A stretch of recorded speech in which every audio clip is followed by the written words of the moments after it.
ស្មោះនឹងនាងក៏វាគ្មានបានការមិនដេញចិត្តនាងឬសាស្រវាអោបថើបនឹងប្រថ្មីស្មានមិនដល់ឃើញគេអូនជ្រួលជ្រើមខោប្រក្តីបងស្មានថា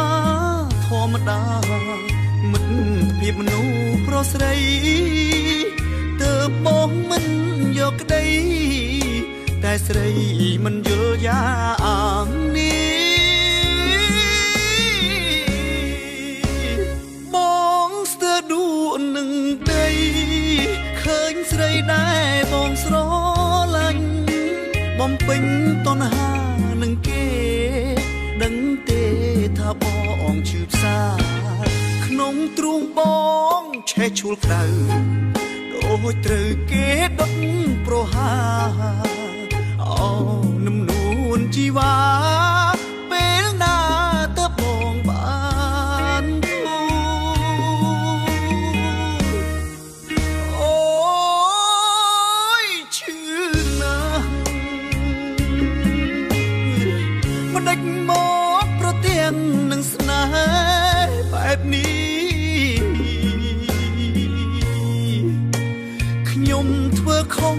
អ្វីទៅបានជាពៅឈវីយកបេងដូងជន់ឆ្លីជាតិនេះឲ្យរួមមិនដេចទៅ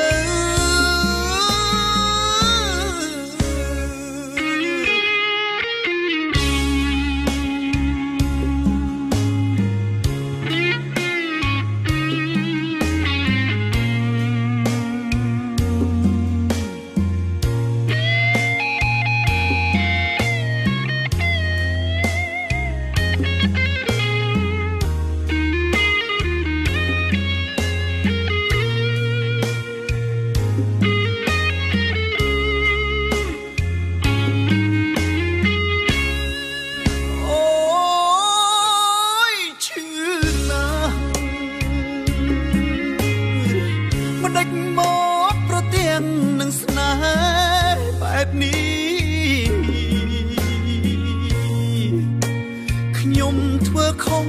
អ្វីទៅបានជាពៅឈវីយកបេងដូងជន់ឆ្លីជាតិនេះឲ្យរួមមិនដេច